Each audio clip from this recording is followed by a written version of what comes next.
kini. Tajuk yang akan kita bincangkan mungkin selalu kita dengar, tetapi sebenarnya sangat besar maknanya, yaitu falsafah pendidikan kebangsaan dan pengajaran bahasa Melayu pada masa kini.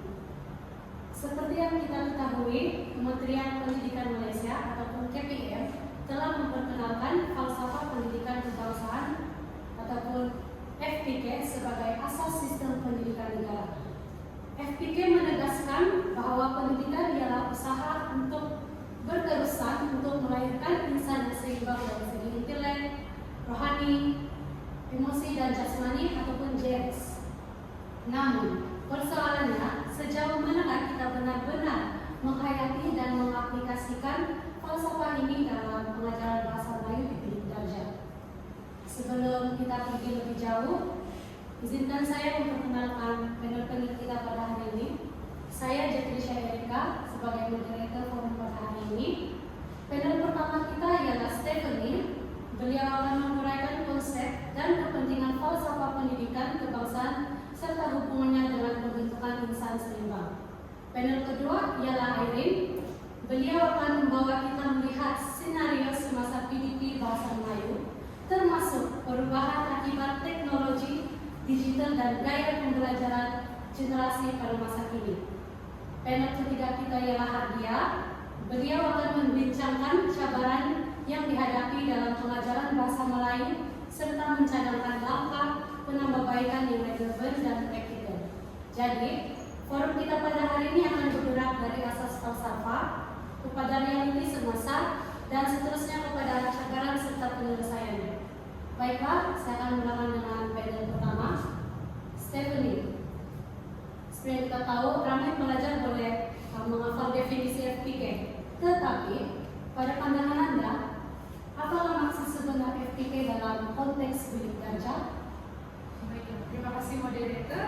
Jadi, falsafah pendidikan kebangsaan atau sebelum ini kita kenali sebagai falsafah pendidikan negara bukanlah satu definisi di dalam dokumen resmi, tetapi ia adalah satu panduan untuk membentuk pelajar secara holistik ataupun secara keseluruhan dari segi jasmani, intelek, emosi dan juga rohani. Jadi dalam pengajaran bahasa Melayu, falsafah pendidikan kebangsaan ini dia dapat diterapkan melalui aktiviti seperti analisis cermin, perbahasan dan juga penulisan esei. Jadi pelajar mereka bukan saja belajar tentang struktur bahasa, tetapi dalam masa yang sama mereka juga belajar tentang nilai empati, bertanggung jawab dan juga hormat menghormati. Jadi bahasa Melayu dia bukan saja sekadar subjek wajib lulus ataupun subjek peperiksaan, tetapi juga merupakan satu medium untuk pembentukan sosial dan juga identiti nasional. Menarik apabila Anda menekankan tentang pembentukan sosial. Kadang-kadang kita terlalu fokus pada mata sehingga kita terlupa nilai yang ingin dibina. Terima kasih atas pendapat Anda Stephanie. Sekarang kita beralih kepada panel kedua. Irene, pada pendapat Anda, apakah perubahan paling ketara dalam PDP bahasa Melayu pada masa kini? Oke, terima kasih Erika. Perubahan paling jelas ialah penggunaan teknologi dalam pengajaran. Guru sering menggunakan platform seperti Google Classroom untuk perkongsian bahan dan tugasan. Jadi, guru boleh menggunakan Google Classroom untuk berkongsi bahan yang berfaedah kepada pelajar. Oke, pendekatan seperti pembelajaran berdasarkan proyek dan kelas proyek juga semakin digunakan. Namun begitu, pengaruh media sosial menyebabkan penggunaan bahasa rojak dan singkatan tidak formal semakin biasa dalam kalangan pelajar. Selain itu, generasi sekarang lebih tertarik kepada pembelajaran visual dan video pendek berbanding dengan teks panjang. Betul ya, kadang-kadang jika kita sebagai guru bagi teks panjang pun sudah nampak pelajar-pelajar ini sudah mulai hilang fokus dan mereka merasa bosan. Iya, oleh itu guru perlu lebih kreatif dan fleksibel dalam pendekatan pengajaran. Jadi sekarang nih teknologi bukan masalah, tetapi cara kita menggunakannya yang menentukan keberkesanan. Betul? Betul sekali. Hardia, pada pendapat kamu, apakah cabaran yang lebih mencabar yang dihadapi dalam PDP Bahasa Melayu pada hari ini? Ya, terima kasih moderator dengan soalan yang diberikan. Saya juga tertarik dengan perbincangan dengan kita sebelum ini, terutama tentang teknologi dan perubahan gaya pembelajaran generasi ini. Sebenarnya perkara itu sangat berkait rapat dengan cabaran dalam pengajaran bahasa Melayu. Antara cabaran utama yang kita hadapi ialah pengaruh media sosial yang semakin kuat dalam kalangan pelajar. Penggunaan bahasa rojak, singkatan tidak formal dan ejaan yang tidak standar kebiasaannya sering berlaku antara mereka. Secara tidak langsung, hal ini menjelaskan penguasaan bahasa Melayu standar dalam konteks akademik. Selain itu, dalam era globalisasi, bahasa Inggris sering dilihat lebih penting dari peluang pekerjaan teknologi. Keadaan ini menyebabkan ada pelajar yang kurang memberi penekanan terhadap bahasa Melayu. Sedangkan bahasa Melayu adalah bahasa kebangsaan dan medium pembinaan identitas negara. Cabaran seterusnya ialah perubahan gaya pembelajaran generasi Z. Mereka lebih tertarik kepada kandungan visual, interaktif, dan pantas berbanding teks yang panjang. Jika guru masih menggunakan pendekatan tradisional seperti ini sepenuhnya, pelajar mungkin mudah hilang fokus dan kurang berminat. Namun begitu, saya berpendapat bahwa cabaran ini bukan alasan untuk kita berputus asa. Sebaliknya, ia adalah peluang untuk kita melakukan penambahbaikan. Jadi, pada pendapat kamu, apakah cadangan yang boleh dilaksanakan? Antara cadangan yang boleh dilaksanakan ada 3, yaitu pendekatan pembelajaran berasaskan proyek. Contohnya, pelajar boleh menghasilkan dokumentari pendek, blog, atau pembentaran isu semasa menggunakan bahasa Melayu yang formal tanpa ada gabungan dari bahasa yang lain dengan tepat. Dengan cara ini, mereka belajar bahasa dalam situasi sebenar, bukan sekadar untuk peperiksaan.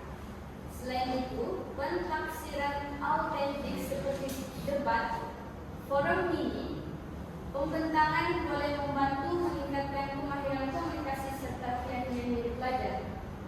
Yang paling penting adalah integrasi teknologi perlu dilakukan secara terkawal dan beretika supaya ia menyokong pembelajaran serta selari dengan aspirasi falsafah pendidikan kebangsaan. Kesimpulannya di sini, kita tidak perlu menolak perubahan, tetapi kita perlu bijak menyesuaikan diri dengan perubahan tersebut tanpa mengabaikan nilai dan matlamat pendidikan yang sebenar. Terima kasih. Jadi, melalui panel ketiga kita Hardia, sebenarnya kita tidak perlu menolak perubahan, tetapi menyesuaikan diri dengan perubahan tersebut. Ya, yang penting berpaksikan dengan FPK. Oke, terima kasih. Sekarang saya akan memberi soal refleksi ringkas untuk semua panel. Jika diberi peluang mengubah satu perkara dalam PDP untuk bahasa Melayu hari ini, apakah yang akan Anda utamakan? Stephanie? Baiklah, terima kasih moderator. Jadi pada pandangan saya, konsistensi penerapan nilai dalam setiap aktiviti pembelajaran dan juga pengajaran. Erin? Ya, bagi saya yaitu kreativiti penggunaan teknologi dalam pengajaran. Pada saya pula penekanan terhadap penggunaan bahasa standar secara konsisten. Oke, terima kasih. Sekarang saya akan buka pada sesi soal jawab. Persilakan. Ya, saya mau bagi saran. Ya, sebelum itu nama saya Siti Nafsa. Saran yang saya akan bagi adalah bagaimanakah teknologi membantu meningkatkan kemahiran menulis pelajar. Terima kasih di atas soalan saudari Alapsa. Oke, terima kasih saudari Alapsa untuk soalan tersebut. Baiklah, teknologi ini sangat membantu dalam meningkatkan kemahiran menulis pelajar dengan memudahkan untuk pencernaan idea, menyimak tata bahasa dan juga memperkaya kosakata. Contohnya, pelajar boleh menggunakan Google Document untuk mendapatkan maklum balas segera daripada guru dan juga rakan. Dan seterusnya, saya percaya artificial intelligence ataupun AI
menunjukkan bahwa FPK merupakan asas pembentukan insan seimbang.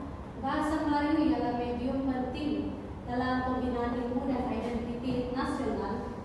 Perubahan teknologi membawa cabaran dan peluang, dan penambahbaikan perlu bersifat inovatif tetapi tetap berteraskan nilai. Kesimpulannya, pengajaran bahasa Melayu bukan sekadar tentang struktur ayat dan tata bahasa, tetapi tentang membentuk pemikiran, sosial, dan jati diri generasi masa depan. Sekian saja forum kita pada hari ini. Terima kasih.